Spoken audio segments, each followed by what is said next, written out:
Jeremias Matalo Chapter 1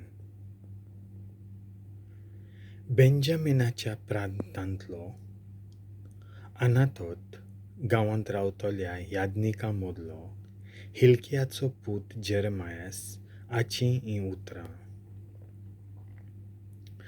जुडाचो राजा आमोनाचो पूत जोसिया हाचे राजवटकेच्या 13व्या वर्सा सर्वेस्पराचें उतर जेरेमियासाक पावलें. तशेंच जुडाचो राजा जोसियाचो पूत जेहोयाकीम हाच्या दिसांनी आनी जुडाचो राजा जोसियाचो पूत झेडेकिया हाचे राजवटकेच्या 11व्या वर्साचे अखेरेक पर्यंत म्हणजे 5व्या म्हयन्यांत जेरुजलेकारांक परदेसांत व्हेलीं तेन्ना तें उतर ताका नव्यान पावलें. 1.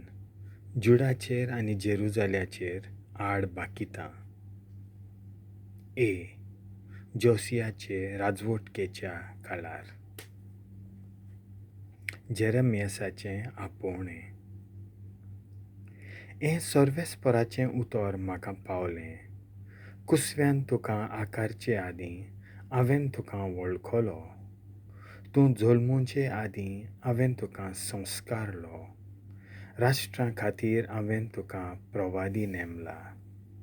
तेन्ना हांवें म्हणलें, हें कशें जावं येत, सर्वेस्परा देवा?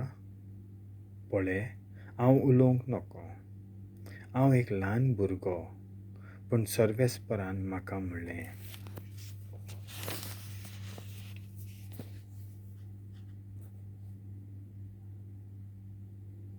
हांव एक ल्हान भुरगो अशें म्हणूं नाका, कित्याक हांव तुका धाडीन तितल्यायशीं तूं येतलोय. आनी तुका फर्मायन तितलेंय तूं सांगतलोय. तांकां तूं भिवू नाका. तुजी राखण करूंक तुजे सांगातीं हांव आसा. उलोयता तो सर्वेस्पोर. तेन्ना सर्वेस्परान आपलो हात विस्तारलो आनी म्हज्या तोंडाक लायलो. आनी सर्वेस्परान म्हाका म्हणलें, हीं पोळे म्हजीं उतरां हांवें तुज्या तोंडांत घातल्यांत.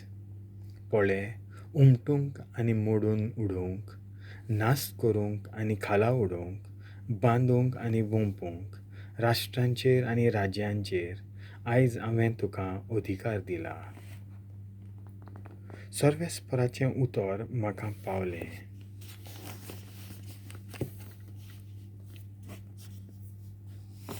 ताणें म्हाका विचारलें, जेरेमायास, तुका कितें दिश्टी पडटा? आनी हांवें म्हणलें, म्हाका जागृत बदामी झाडाची एक खांदी दिश्टी पडटा. सर्वेस्परान म्हणलें, तुवें सारकें देखलाय. म्हजें उतर साकार करूंक हांव जागृत आसां. सर्वेस्पराचें उतर नव्यान म्हाका पावलें.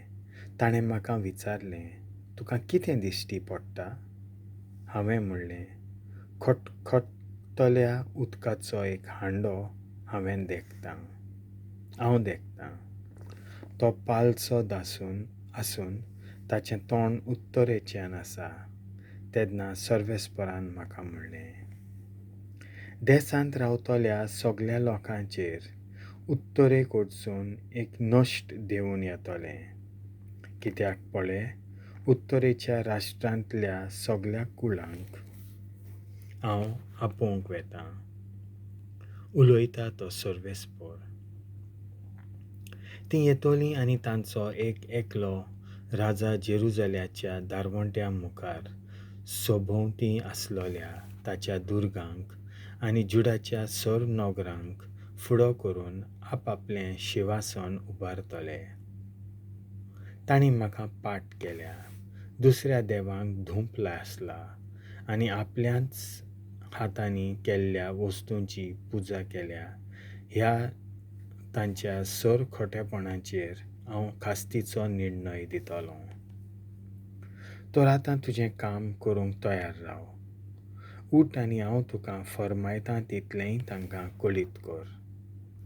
तांचे फुडें कांपू नाका. नाजाल्यार हांव तुका तांचे मुखार कांपोसो कोत्तलो.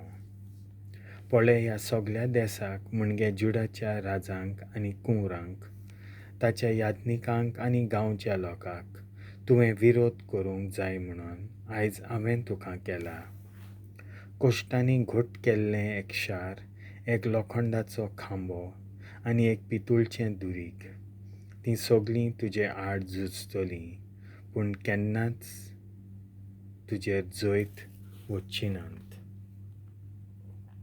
कित्याक तुजी राखण करूंक तुज्या सांगाता हांव आसां, उलयता अशें उलयता तो सर्वेस्पोर.